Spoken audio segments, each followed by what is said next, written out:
Сайн байцгаана уу та бүхэндээ энэ өдрийн мэндийг хүргэе. Боловсрал шинжилгээ ухаан таны мэдхүүн Human Channel-ийн ээлж нэгэн подкаст та бүхэнд хүрж байна. За бид өнөөдрийнхөө дугаараар Монголын өмгөөлөгчдийн холбооны гишүүн өмгөөлөгч Инхбаатарыг урьж оролцуулж байгаа. За Инхбаатар өмгөөлөгчтэй бол энэ удаад хүүхэд ба гэмт хэрэг гэдэг юм уу те энэ хүүхдүүдтэй холбоотой ямар төрлийн гэмт хэрэгүүд их хөвчлэн гарч ийн юун дээр анхаарах юм яаж үржилсэн сэргийлэх юм энэ үе тэнгийн дээрлэлт гэж ер нь одоо юу байгаад юм те үүнээс одоо хүүхдүүд яаж одоо хэрхэн урьдчилан сэргийлэх юм яаж өөрийгөө хамгаалах юм гэдэг ч юм уу энэ хүүхдтэй холбоотой сэдвээр ярилцъя гэж бодож байна. Танд энэ өдрийн мэнд хүргэе. Баярлалаа өдрийн мэндээ. За одоо энэ хүүхдүүдийн дунд энэ үе тэнгийн дээрлэлтийн асуудал нэлээд түгээмэл ажиглагдаад байна л да. Тэгээ энэс болоод одоо хүүхдийн сэтгэл зүйд маш их хүн дээр тусахч гэдэг юм уу нөгөө хичээл номдоо муудахч гэдэг юм уу нийгмийн харилцаанд оролцох чадваргүй болдог ч гэдэг юм уу энэ сэтгэл зүйд бол маш тийм хүчтэй траума аваад ах шиг байна л да. Тэгэхээр энэ тал дээр одоо судлаачийн хувьд өмгөөлөгчийн хувьд ерөнхийдөө яг ямар байр суурьтай байна. За баярлалаа. Эхний асуултан дээр залруулах хийж авч нөгөө судлаач гэхээсээ илүүтэй зүгээр өмгөөлөгчийн байр суурь буюу энэ чиглэлээр сургалт мэдээлэл өгдөг, за тодорхой төрлийн өмгөөл үзүүлдэг, өмгөөлөгчийн мэргэжлийн үйл ажиллагаа явуулдаг иргэний байр суурь гэж байгаа яри. За үеийнхний дээрлэлт гэх ойлголтыг 2024 оны 9 сарын хүчин төгөлдөр хэрэгжиж эхэлж байгаа хүүхд хамгааллын тухай хуульд буюу Монгол улс анх удаага энэ харилцааг хууль тогтоомжоор яг нэрлэн заалаа. Үеийнхний дээрлэлтийг анх удаа хуульчлаа гэж. Үеийнхний дээрлэлт гэх асуудал бол зөвхөн Монгол улсад гэдэг юм уу? Нийслэл Улаанбаатарын асуудал биш. Дэлхийн бөмбөрцөгтөр байгаа бүх их улс орнуудад хүүхдэд үйлчлэгээ үзүүлдэг, эсвэл хүүхдэд боловсрол олгодог, бүх шатны боловсролын байгууллага буюу сургуулийн өмнөх боловсролоос ахуулаад бага дунд ерөнхий боловсрол, ихтэйд боловсрол эзэмшүүлж байгаа бүх байгууллагад яригддаг ойлголт. Манайд л одоо сая 24 оны 9 сараас хүүхд хамгааллын тухай шинжилсэн найруулга дээр анх удаа хуульчилж байгаа. Маш ноцтой. Ялангуяа энэ хүүхд хамгааллын буюу энэ үеийнхний дээрлэлт ялангуяа технологи хөгжиж байгаатай холбоотой хуучин бол байдаг байсан биеэр үлддэг үеийнхний дээрлэлт одоо амаар одоо төлхөө 3 дугаар хэлбэр нь орж ирж байгаа нэг цахим орчинд үлдэгдэж байгаа. Таны хэлсэн яг үнэ.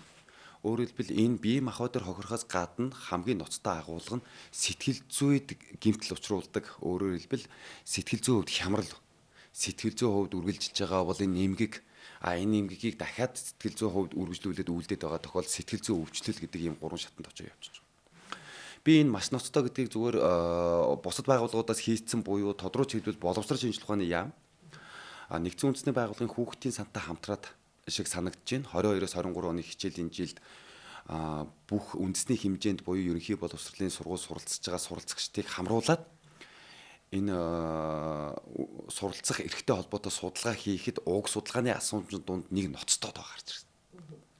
Би өнөөдөр танай подкастаар дамжуулаад үүнийг сонсож байгаа эцэг их асран хамгаалагч харгалзан дэмжигч нэг бүр энэ тоог тогтоож аваасаа билээ. Цаашлуул битгий мартаасаа билээ. Энэ агуулгаар хүүхдүүдтэй ярилцаасаа билээ гэж. 31 51 71 гэдэг 3 тоо ил болсон. 31 51 Өөрөлдөө 31 гэж юу хэлж байгаа юм бэ гэхээр судалгаанд хамрагдсан 3 суралцагч тутмын нэг нь амиа хорлох талаар бодож үтсэн гэж хариулсан. 3 хүүхэд тутмын нэг нь маасрын тооцоолох юм бол одоо энэ чинь нийт суралцагч нарын 33%. Яагаад ийм зүйл бодож үтсэн? Их өндөр. 2 51 гэх 5 суралцагч тутмын нэг нь амиа хорлох талаар төлөвлөж байсан гэж хариулсан. Энэ бүр төлөвлөж байсан. Бүр ноцтой.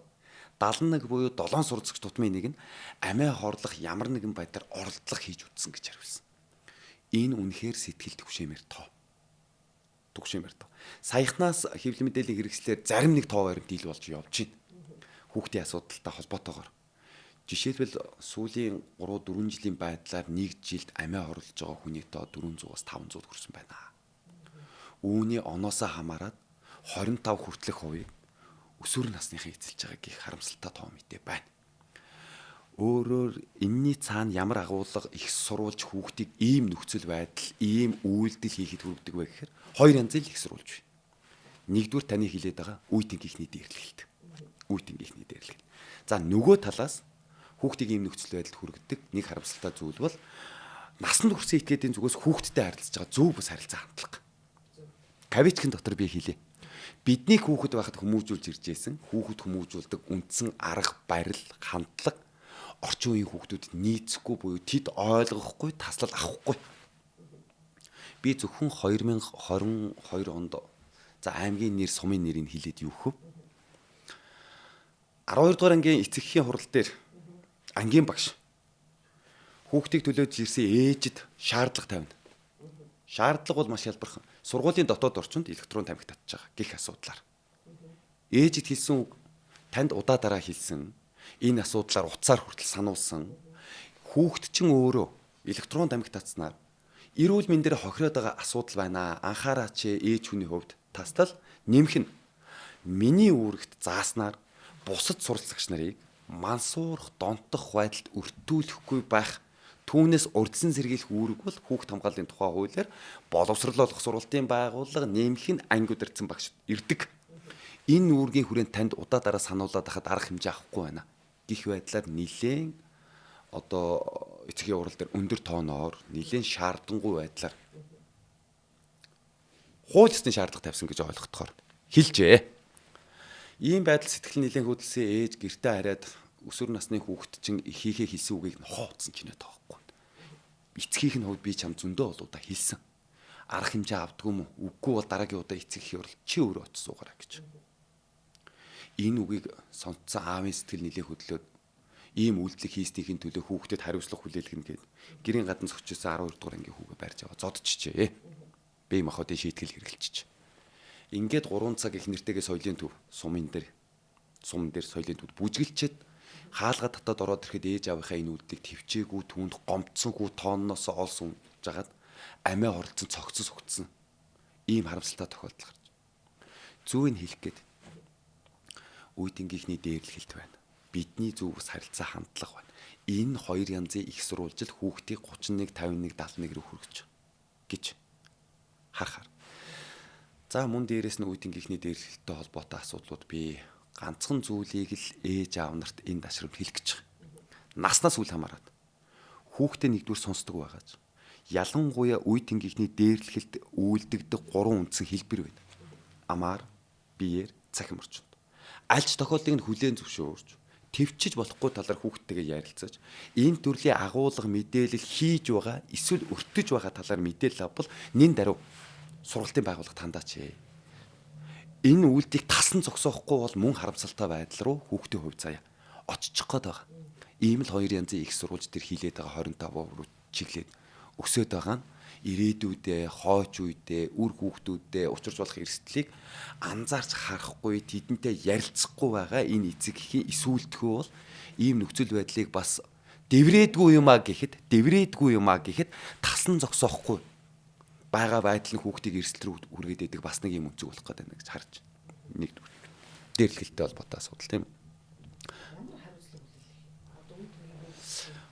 Хүүхд хамгааллын тухай хуульд те ер нь зүгээр дэлхийн бусад орнуудад үеийнгийн дээрлэлт үйлдсэнийг мэдсэн тохиолдолд эцэг эхэд нь иргэний хариуцлага хүлээх гэдэг механизм ажилладаг хандлага дийлэнх юм байна лээ. Өөрөөр хэлбэл юу хэлэх гэж байгаа юм гэхээр үеийнгийн дээрлэлт үйлдсэн бол нэгдүгээр удаа түүнд ганцаарсан сануулдаг. Давтаад үйлдчихвэл энийг хамт олон буюу бусад суралцагч нараас тусгаарладаг. Өөрөөр хэлбэл тусгаарлна гэдэг бол сурч болох хэрхийг хязгаарлах хасах тухай ойлголт биш юм.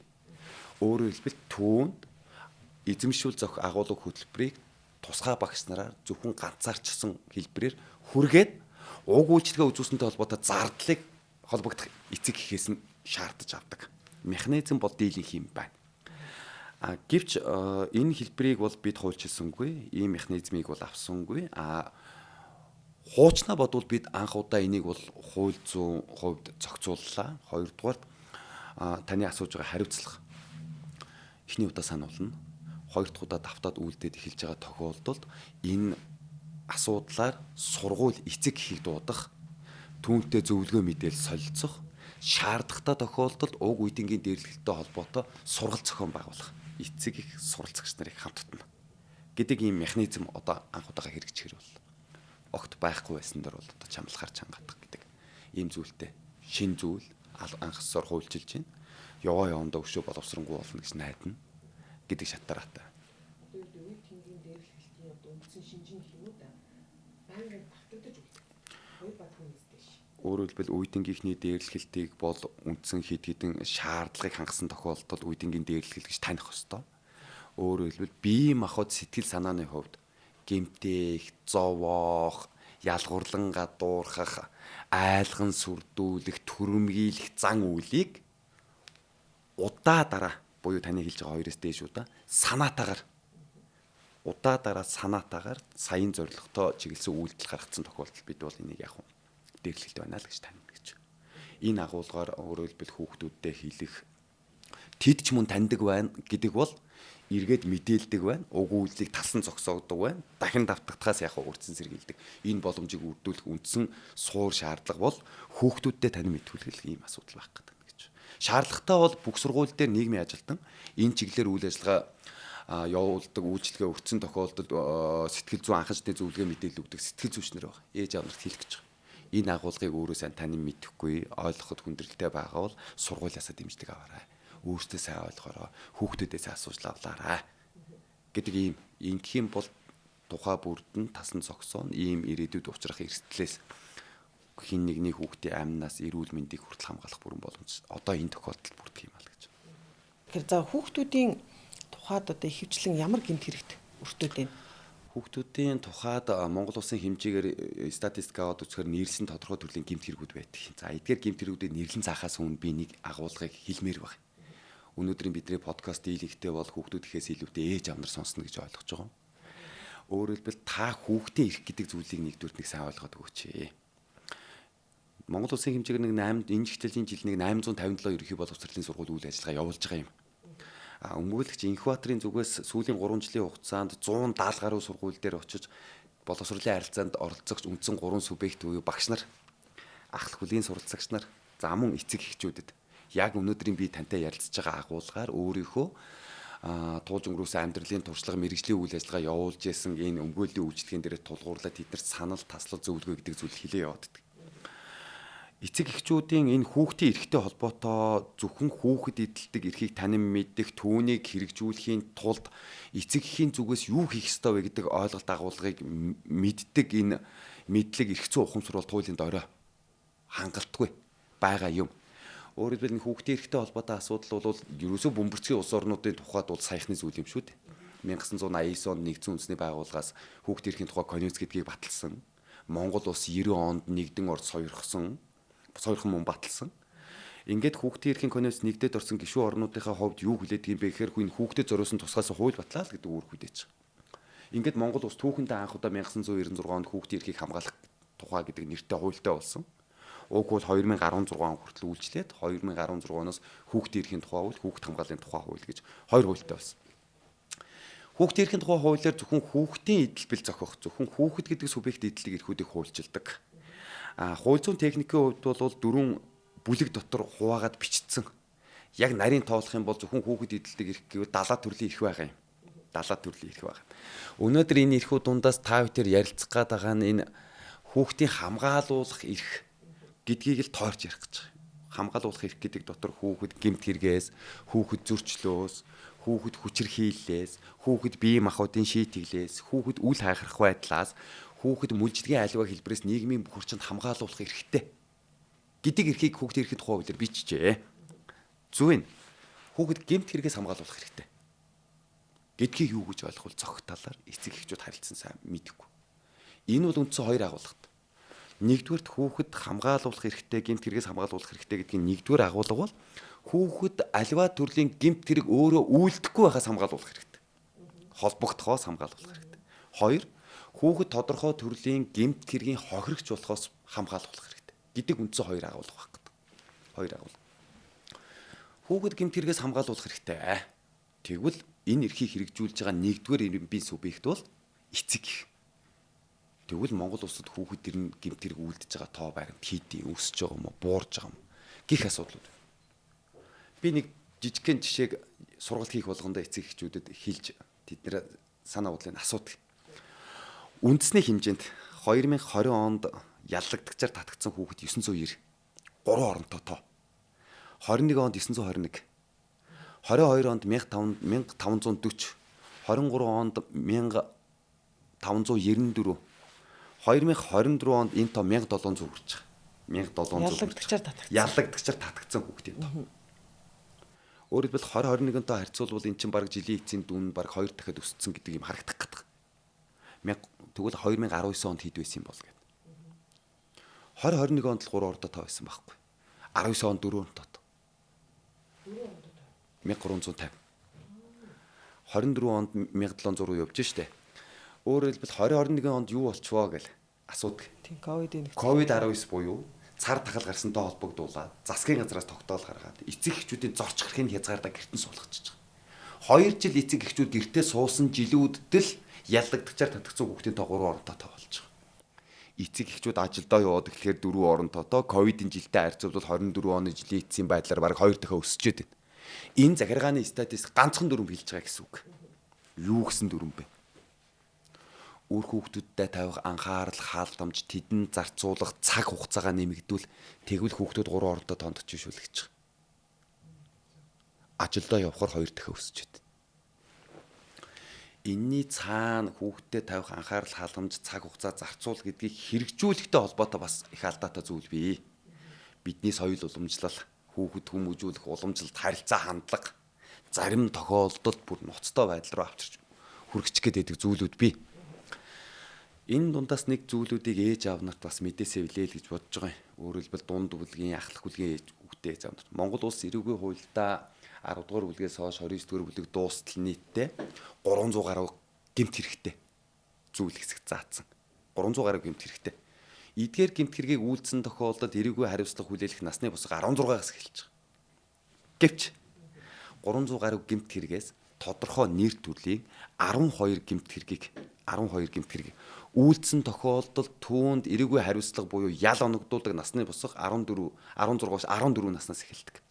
Хүн алах, хүний эрүүл мэндэд хүн тохирол санаатаа учруулах, хүчиндэх, хулгай, дээрэм гэх мэт 12 төрлийн гэмт хэрэг 14 нас. Өөрөөр хэлбэл саяын тоон дотор энэ нэрлсэн 12 төрлийн гэмт хэргийг үйлдсэн буюу 14 нас хүртсэн этгээд ялагдагчаар татагдсан тоо орцсон байгаа гэдэг санаа. 14 нас гэдэг бол одоо дунд сургуулийн 8 дугаар ангийн хүүхэд гэсэн үг. 8 дугаар ангийн хүүхэд гэсэн үг.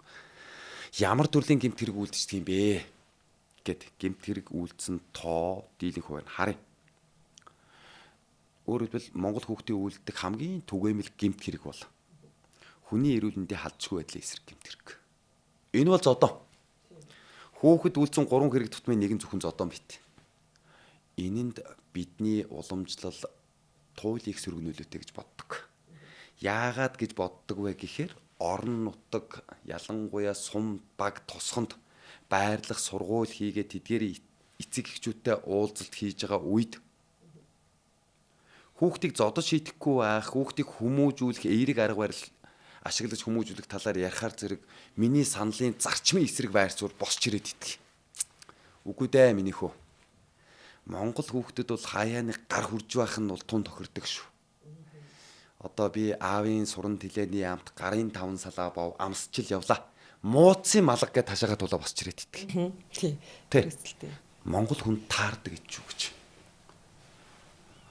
Дээрэс нь бас хэлнэ. Би хүүхэд байх үедээ ч ах нараасаа эсвэл хамаатны ах нараас сонсдог байсан үг. Арчаагүй амтан бэ. Хорхоо хүртэл биед нь хүрэхэд аруулцдаг байхад арчаагүй царайлаад зогсож байгаа зодуулчаад ирцэн байгаа. Хямаргүй амтан шүү дээ. Үзэхгүй яасан ингэж. Өөрөөр хэлбэл биднийг өв соёл гэдэг юм уу харилцаа хандлагад аливаа асуудлыг бас нэг гар хүрээ шийдчих. Энэ хуулийн зөв байж магадгүй гэх байр суурьтай. Уламжлал хүүхэд хүмүүжүүлэх арга барил одоо болтол тасрахгүй байна.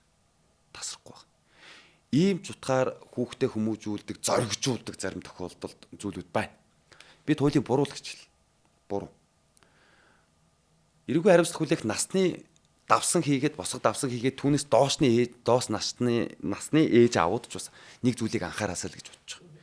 Таны хүүхэд бусдын халдшгүй байдал халдаад өөрөөр хэлбэл бие махбодод халдад зодсонтой холбогдуулаад хүүхэд чи 14 хүрээгүй магадгүй 16 хүрээгүй бол эрүүгийн хариуцлага хүлээхгүй нь үнэн хэдий ч гэсэн энэ нөхцөл байдлын улмаас бусдын эрүүл мэндэд хохирол учруулчих юм бол та хүүхдийнхээ хууль бус үйлдэлийн өмнөөс хүүхэд чи эрүүгийн хариуцлага хүлээхгүй ч гэсэн та иргэний хариуцлага хүлээнэ. Иргэний хариуцлага хүлээдэг. Энд хуучин байсан зүйлээс нэг зүйл нэмэгдэж орж ирж байгааг эцэг эхчүүд бас анхаараас билээ гэж бодож байгаа. Хамгийн түгээмэл хэлбэр хүүхдийн зодоонд бол гэмтдэг эрэхтэй хамар. Энэ нэрийг үеийн тусгай ангийн 11-6 заацсан хүний биед хөнгөн гэмтэл санаатаа уучруулах гэмт хэрэг болдог. Хамар цогцсон бол одоо түүнийг заавал мэс заслын аргаар цогтгохоос өмнөх байдалд нөхөн сэргээх учиртай. Яагаад гэвэл эс сэргээсэн тохиолдолд энэ дотор байж байгаа гамрын төвчүү үүсгээс ахуулаад энэ нь тархинд нөлөөлдөг төв мэдрэлийн систем гэмтэх. За урт хугацаанд ийм зүйл үүсдэггүй маа гэхэд зүрх судасны систем бүхэлдээ хүчил төрөгчийн дутагдалд орсонтой холбогдуулаад зүрхний янз бүрийн өвчин илэрдэг гэдгийг бид мэддэг болсон. Ийм учраас үүнийг тодорхой насанд хүрсэн залуу заавал мэс заслын аргаар нөхөн сэргээх мэс засал заашгүй хийж байгаа. Зөвхөн өнөөдрийн ханшаар би зүгээр MGG гэдэг нийт дийлэнх хүмүүс таньдаг учраас иш татаал гэл. Хамарны таслав сэргээх нөхөн сэргээх мэс заслын зардал 3,900 мэс ажиллагааны зардал. Дагалдах эмчилгээ үйлчилгээ ийм тариа оншилгоо шаарлага за тэгээд тэр эмнэлэгт хүрэх байрлах хоног гэдэг ингээд тооцвол дунджаар 1 сая 100. Ингээд зөвхөн хамар цохиул буцаагаас сэргээхэд 5 сая. Энэ бол зөвхөн нэг төрлийн зардал. Бие махбодод учруулсан буюу эрүүл мэндэд учруулсан бодит тохирлыг зааж байгаа. 22 оноос хойш бүх төрлийн гэмт хэрэгт хохирсон бол зөвхөн эрүүл мэндэд учирсан бодит тохирлоос гадна сэтгэл санаанд гэмтэнэ гэж тооцоод уг сэтгцэд учирсан гим орын хохирлын зэргийг тогтоолгоод уг хохирлын зэрэг заасан байгаа байдлаар нэмж мөнгө төлдөг буюу иргэний хариуцлага хүлээнэ. Өөрөөр хэлбэл дунджаар хамар цохиход сэтгцэд учирсан гим хохирол тогтоох зэрэглэлтийн дийлэнхтэй бол 2 дугаар зэрэглэлт тогтож байгаа. За нэг 5 сая орчим гэдэг төсөөлчихэд болно. Таны хүүхэд 5 дугаар анги бусдын хамрыг зохиход таныг төрөвчнээс 10 сая төгрөг гаргана л гэж. Өөрөөр хэлбэл энэ үйлдэл өөрөө хууль бус бөгөөд бусдын эрүүл мэндэд хохирол учруулахаас гадна ийм үйлдэлийг тасан зогсоох хүүхдэд давтахгүй байх энэ хууль бус гэдгийг ухамсарлуулж ойлгуулахгүй байх юм бол энэ иргэний хариуцлага үргэлжлэхээс гадна хүүхд өөрөө ёс суртахууны доголдолтой ирээдүйд бол их сөрөг үр дагаврууд бий болох учиртай юм а гэж. Энэ төрлийн гэмт хэргийг одоо хохирдсон ч бай, холбогдсон ч бай, өсвөр насны хүүхдүүдээр үйлчлэгээ үзүүлэхээр газар зүүн байртай зүйл хамааран нэг дүрэн байна. Туйл их санаа зовоомор. Гэхдээ эх орон даяар бүгдэнд нь яаж нэг зэрэг яг ийм ижлэхэн байдлаар заагаад өгч үү гэж эргэлзэхэд хүрмээр. Холбогдсон хүүхдээс өмгөөл үзүүлэхгээ танилцаал түүнтэй болсон хэрэг учрлын талаар яриад эхлэхэд хөвгүүд болгон нэг зүйл хэлдэг шүү. Ахаа би буруугүй байхгүй юу гэж эхэлнэ. Тэд буруугүй үндслээ дараах 2 өгүүлбэрээр тайлбарладаг. Аргагүй байдалд ороод бие хамгаалаад түүнийг зодтсон юм аа л гэж. Гэтэл эрүүгийн хууль хүүхдүүдийг хилж байгаа шиг ажилдаггүй. Түүнийг эхлээд үдсэн байж болно. Түүний биеинд эхлээ халдсан байж болно. Ингэснийхэн төлөө түүнийг гинтл учирталтанд цогцгол юм бол эрүүгийн хууль шал өөрөөр ачлаа. Гэдгийг ойлгуулж өгөөч буюу ерөөсөө ганцхан алтан дүрэн бий. Зодооноос зүгтаа. Зодооноос зүгтаа шүү дээ. Зодооноос зүгтаа. Энийг нэг удаа хүүхдтэй хэлэх юм бол тийм ээ ойлголоо л гэж танд хариулна. Хүүхдийг ойлгохгүй байгаагаа ойлгодгүй дутагдaltaй ард түмэн шүү. Хүүхэд таны хэлсэн өгүүлбэрийг нэг удаа ойлгосон ч бай. Эс ойлгосон ч бай толгойд охино. Өөрөөр хэлбэл толгойд огж байгаа байдлыг ойлгочлоо дахиад ийм асуудал зөвхөн ийм байр суурьтай хандах юм байна гэж ойлгодог нь бидний дутагдал. Хүүхдийн мөн чанар ганцхан өгүүлбэр дотор багтана. Хэлсэн үг, таслал, хийж байгаа үйлдэлийнхээ ирээдүйд бий болох үр дагаврыг бүрэн дүүрэн ойлгож, ухамсарлаж чаддаггүй амтан байдаг. Тийм учраас таны хэлж байгаа үгийг заал гин. Маргааш нь мартаагүй үсгдгийн шалгана. Нөгөөдөр зөв ойлгож байгаа эсхийн түүнээс давтан асууна. Түүний маргааш найзуудаа хэлж байгаа эсхийг асуух байдлаар хэлээрэ гэдэг байдлаар өөрийнх нь ой тоонд бид код бичих ёстой. Хамгийн богино хугацаанд өдөр тутам хэлбэл 3 жилийн дараа таны хэлсэн үг насан туршдаа түүний амьдралдаа баримтлах, дэг, ухамсар, хүмүүжил болж тогтдог. 3 жил хэлбэл 5 дугаар ангийн хүүхдэд 8 дугаар ангид орохдоо зодон харуул зүгтаадаг эрхтлийг шүү тогтно гэж. Энэ зүгээр одоо өмгөөлөгчийн гэхээсээ илүүтэй энэ хэрэг учрлыг дээр өмгөөл үзүүлж явахдаа анзаарсан иргэний хувийн байр суурь шүү. Өөрөөр хэлбэл зарим тохиолдолд зөвч байж болно, бурууч байж болно. Та хүлээж авчиж болно, эс авчиж болно. Дундуур нь орж иж байгаа сонсогч нар байвал тэдгээрт ийм л агуулга шүү. Мэтгэлцэх шаардлагагүй гэдгийг бас дахиад тодтогоод яг хэлэх гэж байгаа. За зодон. Ийм байдал байна. За хоёрдугаар төрлийн нэг гэмт хэрэг их ноцтой. Энэ үндэсний хэмжээнд бас хүүхд хүмүүжүүлэхтэй холбоотой асуудал төр туйлын дутагдaltaй ханддаг. Нийтлэг байдлаараа. Энэ ямар гэмт хэрэг байдгийг хэр хүчинтэг гэмт хэрэг вэ? Хүчинтэг гэмт хэрэг вэ? Хүчинтэг гэмт хэргийн субъект нь хэдэн наснаас эхэлж 14 наснаас эхэлж байгаа. 14 наснаас эхэлж байгаа. Энд нэг зүйл бий, гэрийн соёл гэж. Монгол гэр бүл, өрх гэр бүл нийтлэг нэг байна. Хүүхэд мэдээ орсон цагаас ээжээсээ нэг л зүйл дахин асууд. Ээж хүүхэд хаанаас гардыг л гэж асуу. Монгол ээж хүүхдийнхээ өдөс цавчрахгүй харж байгаад нийтлэг байдлаар худлаа хэлт. Миний хүү ээжийнхээ гэдснээс хүүснээс гараад ирсэн гэж худлаа хэлчихнэ. Нэг. За нэг юм ойлгохтой болсон үед нь зэрэгцээ суугаа кино үзчихэд телевизээр нэг хоёрын мөнсөлзээд утгагүй одоо бараг л хуцаа тайлаад эхлэнгүүт аав хамгийн их сандарт. Салганд жирээд удирдлага хайж яснаа май сувгийн сольчдөг. Ийм бозор юм үзүүлэхгүй гэж байгаа. Зүүн энэ байдлаас хүүхдэд нэг л дүрм тогтно. Нөхөө өржгүй, бэлгийн харилцаатай холбоотой асуудлаар аав ээж надтай ярилцахгүй, би түүнээс асуухгүй юм байна гэдэг дүрмтэй болчихно. Энэ гэрийн дүрм. Багаас нь ингээл тогтооч. 2. Өсвөр насны биш нөгөө ийм хүүтэй ээжүүд их зүйл анзаарна. Хүүтэй ээж нар. Хэрвээ хүүтэй бол эхийн хөвлөд бүрлж байгаа ураг эхээс төрхөөс 2 сарын өмнөөс эхлээд ажиглаж болно гэнэ. Юуг вэ гэхээр эхийн хөвлөд бүрлж байгаа ургийн хүү бэлэг эрэхтэй хөвчрнэ. Ээжигээ гидсэн дотор. Гарч байгаад нэг сайхан галзуу гой секс хий гэж бодож байгааг нь лавта. Бэлэг эрэхтэн басна. Ээжүүдээс би асуудаг.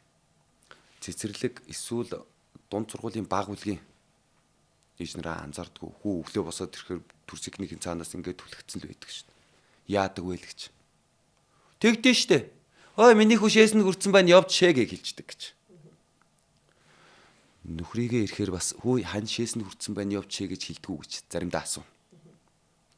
Нөхөртөө болдог гэж хэлдэггүй гэж.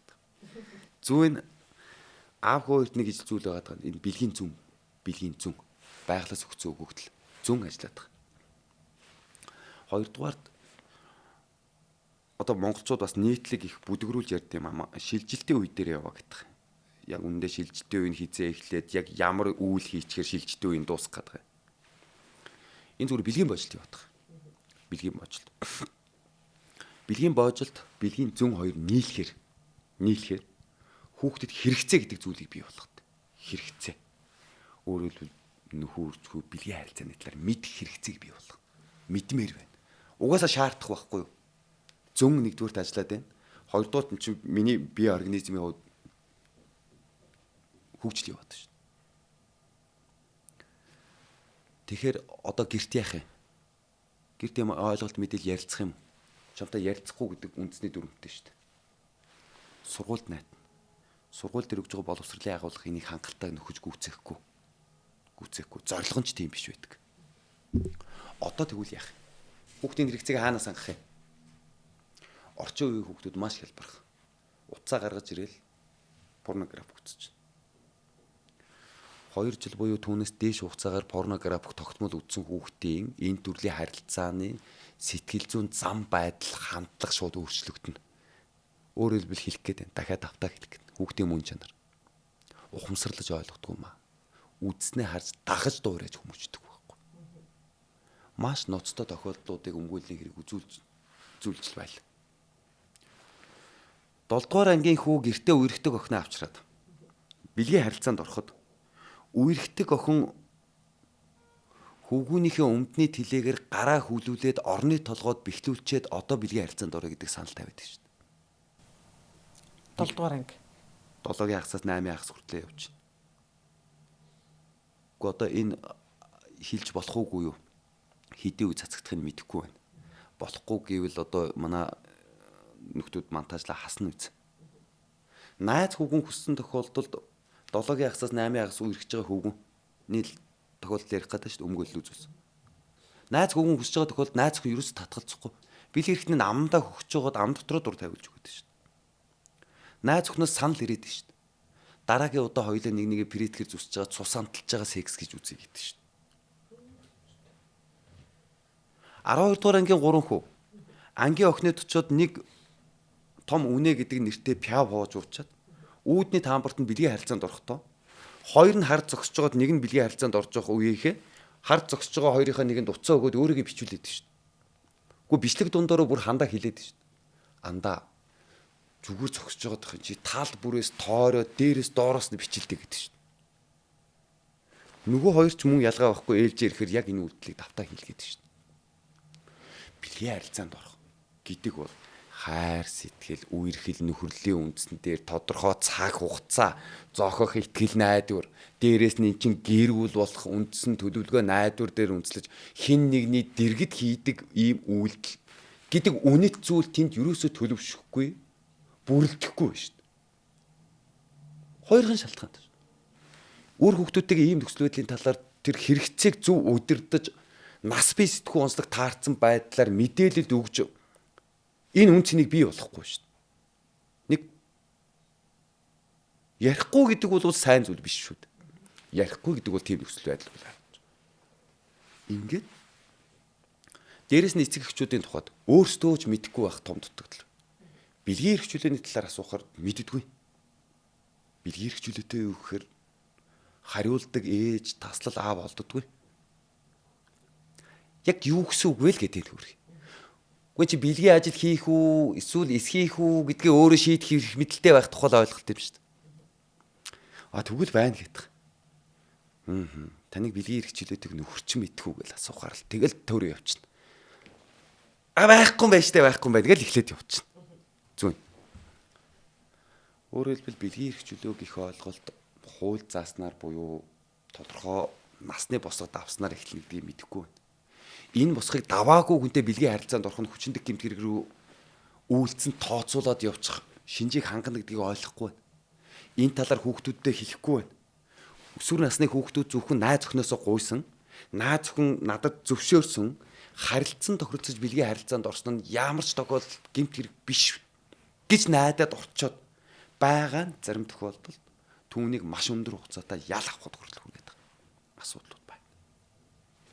За 2 хүчиндэг гэмт хэрэг нэгэнт ярьсан. Тодорхой нэр бүхий өвчнүүд бий. Зөвхөн бэлгийн харилцаанд орсноор буюу бэлгийн замаар халддаг. Жилдээ нэг 10-14 мянган тохиолдолд бэлгийн замын халдвар төвч онцлогдно. 24 оны жилийн эцсийн байдлаар 11 мянган орчим үүний 40.2% дангаараа тэмбүү үзэлж байгаа шүү дээ. 70-80% нь өсвөр үеийнхээ аавна. Тэдэнд энэ төрлийн эрсдлээс урдсан сэргийлэх хамгаалах ийм дархлаа тогтоох өөрөөр хэлбэл ийм мэдээлэл өгдөг зүйл хангалтгүй байна. За энэ идэгдэг өвчин байна гэж бод. Идэгдэггүй өвчин байна. Дох хитэн тохиолдол бүртгэгдээд байгаа талаар нарийн сайн мэдээлэлж алах. Зөвхөн 24 оны 6 сарын байдлаар Монгол улсад онцлогдсон албан ёсны тоо 388. Хамгийн ноцтой 2 тоо бий үүнд. 388 онцлогдож байгаа бол Дэлхийн эрүүл мэндийн байгууллагын аргачлалаар тооцоход 388-ийн ардтал дахиад илрээгүй 297-оос дээш гэж байгаа. 388-ийн ардтал дахиад илрээгүй 300 хамгийн багтаа байх магадлалтай. Нэгдүгээр анхааруулжтай зүйл. Хоёрдугаар анхааруулжтай зүйл. 388 тохиолдлоос хамгийн бага тохиолын алдар авсан баталгаажсан тохиолдол Монгол улсад бүртгэгдсэнээр 13 настай охин байх шин. 13 настай. Энэ 7 дугаар ангийн хүүхэд. Хамгийн анх удаа бэлгийн харилцаанд орсон тохиолын алдар.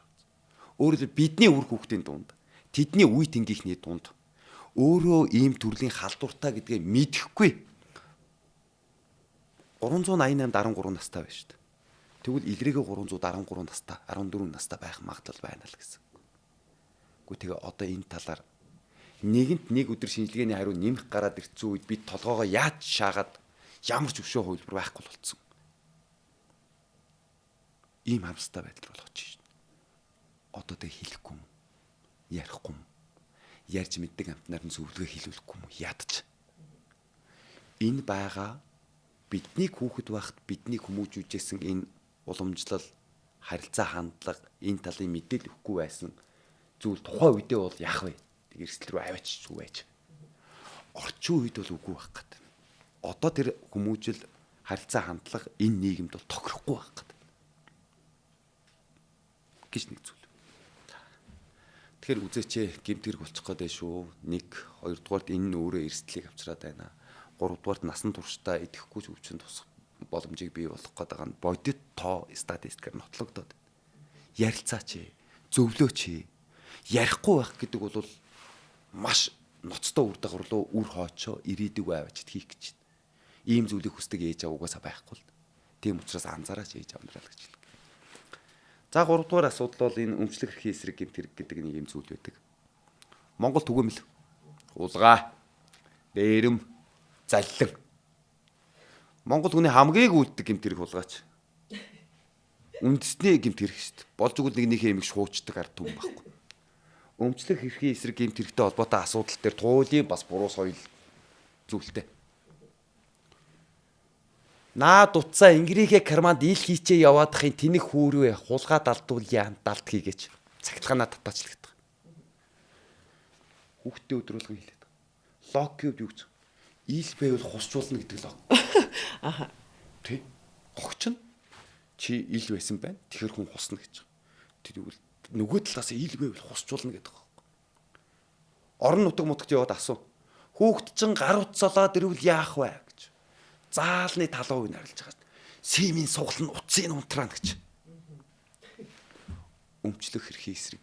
Өмчлөх эрх гэдэг зүйлтэй ерөөсөө туйлын буруу ойлголт харилцаа хандлага. Хотод жалгаа байхгүй ойрлоо. Мэддэг бол дагаа хэлээр л гэж. Хайсан бол хайц, олсон бол гэхэр заал даяараа орлоо миний ард. Олц. Гэхдээ нийтлэгдүүд инээдэн биш л дээ энэ ч одоо бүр. Энэ бидний л одоо өөрөлдвөл анхааруулж та. Тэгсэн мөртлөө гадаадаг шагшин багт. Метроны буудлын дээр гинэхөө цүнхээ хайчаад маргааш нутсан чи байж л байна гин. Манайхан бол олз очиад байгаа байхгүй. Гадаадд бол тэр чинь бус өөрийнх нь биш бол бусдын имийг авч болохгүй л гэдэг маш том ухамсар ажилладаг шин. Манад ч гэсэн хуулийн хувьд олсон бол олз гэж зүйл байхгүй юм шүү дээ. Монголд бол олцсон бол олз гэд гэртээ аваад орчвол энэ чи гэмт хэрэг болчиход байгаа байхгүй. Эрэг хуулийн 17 дугаар зүйл бүлэгт заасан байж байгаа. Гээгдлийн төрөнг завших гэдэг гэмт хэрэг шүү дээ. Гээгдлийн төрөнг завших. Хүүхчин магадгүй уцсолоод ирвэл ганцхан зүйл хийгээч л гэж ээж авдарт хэлж байгаа. Нин даруй хамгийн боломжтой богино хугацаанд 102 руу залгаал манай хүүхэд өнөөдөр 16 цаг 37 минут орчим сургуулийнхаа хашааны баруун хойтлын өнцөг дээрээс хар өнгийн кейстэй цагаан өнгийн iPhone маркийг уцсолоод иржээ. Кодтой учраас нээгдэхгүй одоо утсан цэнэггүй болоод унтрах гэж шүү. 102 руу мэдгдсэн даруй энэ гэмт хэргийн шинж хангахаа бол. Итгээд уцаа хайцсан байна гэд явбал цагдаагийн байгууллагын бүртгэлийн сан дээр очиж мөргөлдөн. Эзэн уцаа авъя гэд тань руу яриад хүрээд ирвэл ганцхан зүйлийг харин шаардж байна. Миний хүүхэд болсон байна. Гээгдлийн төрөнгийн чинь буцааж өглөө шагналаа авъя гэж. Зөв. Энэ хууль ёсны шаардлага. Хууль ёсны шаардлага. Хууль ёсны шаардлага. Гэтэл дийлэгтээ яадаг гэхээр Монгол ээж хамгийн гоё утас. Samsung Galaxy 23 Ultra гарч ирсэн үе шүү. Орон нутаг. Цагтаа дээр дуудагдаад намайг мөнгө угаасан гэдэг энэ одоо юу гэсэн үг вэ гэж зөвлөгөө авч. Гэмт хэргийн улмаас орж ирсэн орлого гэдгийг мэдсээрэж түүнийг нуун дадлах зорилгоор өөрчилсөн үйлдэл байх юм бол энэ тусдаа бие даасан гэмт хэрэг буюу мөнгө угаах гэмт хэрэг. Хүүхэд нь уцсалаад ирлэхээр баярлаад аваачаа програм уншуулад кодыг арилгуулад өөрчлөөд барьж явж байгаад барьчихж байгаа. Гэмт хэргийн улмаас орж ирсэн буюу гээгдлийн төрөнг завшаад үлдээд олоод ирлээ ээжигээд хэлэхээр тэрнийг нь мэдсээр байж өөрчлөө тавиад ашиглаж байгаа үйлдэл нь мөнгө угаах гэмт хэргийн шинж рүү аваачаад шалгуулад байгаа юм. Тийм учраас хэлэх гэж хүүхдүүдээ хэл. Олж авсан бол олз гэдэг зүйл Монгол улсад байхгүй. Дэлхийн бөмбөрцгийн хаанч байхгүй. Олж авсан бол хин нэгний өмч байж таараа тэр талаар мэдэгд шагналаа. Өөрийг чинь биш юм бол өрөөл хин нэгний зүйлийг авч болохгүй гэдэг л ганцхан дүрэн байх гэдэг. Өдөр тутам хэлнэ. 3 жил хэлнэ. Тэгжээж хүүхэд зам байдал хүмүүжил болж тогтно. 2. Өмчлөх эрхтэй холбоотой дараагийн нэг санаа зовоож байгаа асуудал бол энэ заллах гэмт эрхтэй холбоотой асуудал байна. Ялангуяа хүүхдийн генэн томоогүй зам байдлыг ашиглаад үйлчилж байгаа. Бараг цахим дээр ашигладаг платформ болгоны дагцсан гэмт хэрэгүүд. Би зүгээр энд өөрөө илүү хайж олсон тоо гэхээсээ илүүтэй цагдаагийн ерөнхий газраас цагдаагийн байгууллагуудаараа дамжуулаад явж исэн мэдээллийг үгээд жишээлбэл яах вэ гэж. Хуучин бол заллах гэмт хэрэг төр хүүхдээ үлддэг тоо тийм өндөр биш байсан. Сүүлийн жилүүдэд их өндөр болж гарч ирээд байгаа. Их орон даяар заллах гэмт хэрэг явж ил да манайхан шуучдаг байсан бол одоо нэгээ заллаад байгаа байхгүй.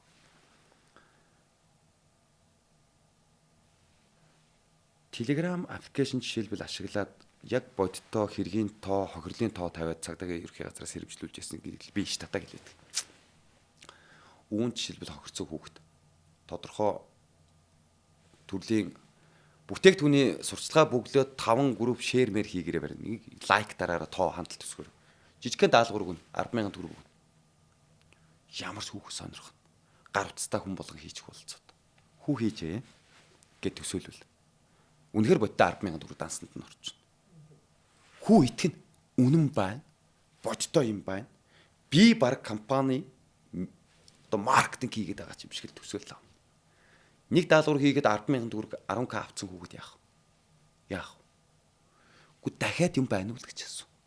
Хариултанд байна. Хоёр дахь даалгавар 20k ашуулдаг. Бүр өдөөгдөн. Хоёр дахь даалгавраа хийн. Хоёр дахь даалгавар үнэхээр 20k орно. Одоо яах вэ? Одоо бүр улаарна. 3 дугаар даалгавар нэхнэ. 3 дугаар даалгавар бүр 50k. 50k. Гүйцэтгэе ял. Насанд хүрсэн хүн нэг хүний аккаунтаар нэмж бүртгүүлж орж ир гэдэг даалгавар. Хүүхдэд насанд хүрсэн хэн байх вэ? Хэн байх? Ээж эсвэл аав. Ээж даалгавар хийх гэсэн чинь дата дуусчлаа утсаа өгөөч тэгэл авчихна. Ээжигээ телеграмаар тийшээ очоо бүртгүүлчихнэ. Батгаажуултын 6 ордоо тоо явуулгын буцаага явуулчихна. Баг гэл авчихна. Ээжийн утас цаатлын бүрийн хяналтанд орчихно. Ингээ 50k орж ир. Хариуч өгөө. Маргааш орой гихтэл хүүхдийн нэр дээр байсан бүх хадгаламжийг цуцлаад ээжээ харьцах руу татаад гадаад гуйлах хийцэн байна. Олдохгүй. Гадаад гуйлагны харилцан данс түүх байх боловч нөгөө бюрократ зарчмаар дамжуулаад авахд хамгийн богино энэ сар марын хугацаанд ирнэ. Хариу ер нь тийм байна. Танаа тэр иргэний дансаас манад гуйлах ийм хэмжээний мөнгө орж ирсэн. Үнэн. Манай дансанд минут 30 секунд болоод дараагийнх руу явцсан шүү л гэнэ. Дараагийнх нь хөөцөлтөө тэнд 1-2 минут, тэнд 1-2 минут, тэнд 1-2 минут. Энийг хайж олох хурд тэр мөнгөний шилжилт хөдөлгөөн хоёр бүр тэнгэр газар шиг ялгаатай учраас олдохгүй боломжгүй гэх байдлаар. Зүйн хэлэх гээд.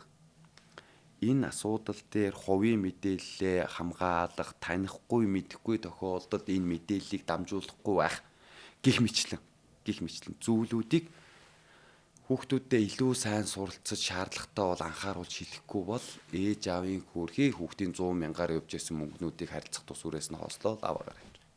Зөвхөн 619 хэрэгт өнгөрсөн одоо миний авсан мэдээллээр тухай үеийнхэр 619 гэмт хэрэгт 10 тэрбум төгрөг аваа явуулсан. 6.7 орчмын Улаанбаатараас 3.5 орон нутгаас. Маш богино хугацаанд энэс сэрэмжлүүлэх болцоо олохгүйгээр зохион байгуулж хийдэг. Зөвхөн сүүлийн 45 хоногт нь 6.1 тэрбум төгрөгийг аваа явуулсан байх жишээтэй. Энэ хөгжүүл янз бүрийн хэлбэр дүрсээ өөрчлөө цаг хугацаанд янз бүрийн байдлаар идрээ гараад яваад байна. Зөв зохистой хувийн мэдээлэлээ хамгаалах хин нэгэн дамжуулахгүй байхын зам байдлыг хүүхдүүдэд яах вэ? Илүү сайн ойлгуулж, өдөр тутам сануулж мартаагүй үз гэдгийг шалгах хэрэгтэй. Хүүхэд мартна. Тухайн үед таныг хэлэхэд магадгүй таны биеийн хилэмж, өнгөний яриа тооноос ч хамааруулаад ойлгочлаа хийж гэж толгойд өгсөн ч байж магадгүй. Бодит байдал дээр ойлгоогүй үлдсэн байхыг ч үгүйсэхгүй. За дахиад дараагийн нэг асуудлууд би энэ их орон даяар би гэмт хэргийн тоон их цөөхөн харагддаг. Гэхдээ зөрчлийн тоон бол бүр замбраагүй. Өөрөөр хэлбэл тээврийн хэрэгслийн аюулгүй байдал ашиглалтын журмын эсрэг гэмт хэрэг гэж. Одоо Улаанбаатар хотод нэг хэрэг, орон нутагт нэг хэрэг туйл зүүн зөвлөгөө, Улаанбаатарт нэг хэрэг өмгөөлж.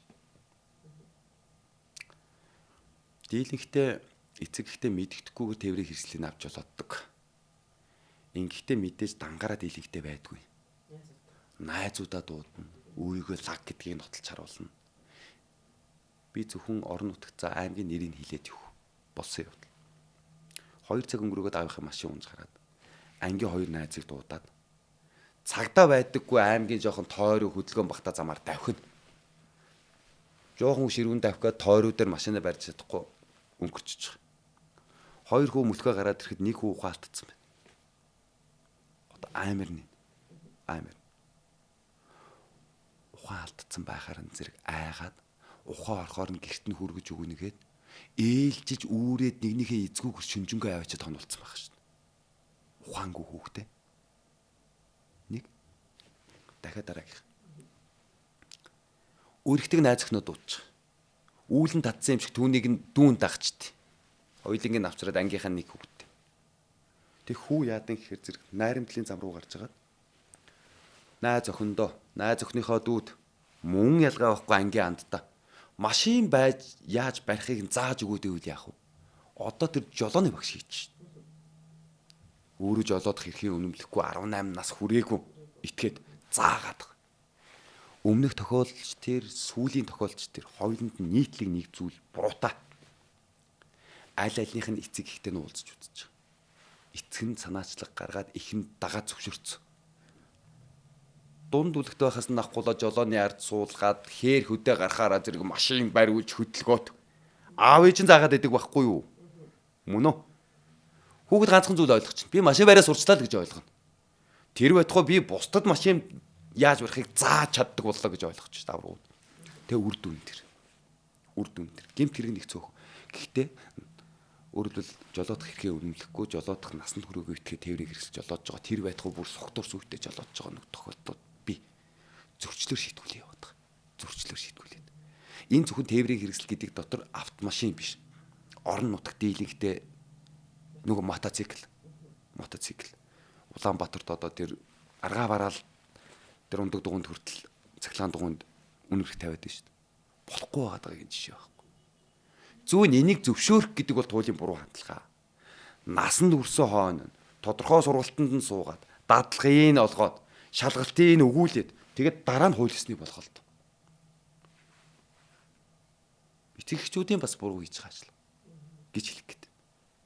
Гэт ийм төрлийн асуудлууд хүүхдийн өмнө нэлээд тулгамддаг энэ тал дээр эцэг эхчүүд илүү их анхаараасаа гэж одоо зүгээр иргэний хуваар эцэг хүний хуваар боддог зүйлээ л хуваалцаж байгаа. Дахиад давтаад зарим зүйлтэн санал нийлж бол, зарим зүйлтэн эс нийлж бол авах гэхийн ухаанаар хандаараа гэж хэлэхээр. Маш их баярлалаа.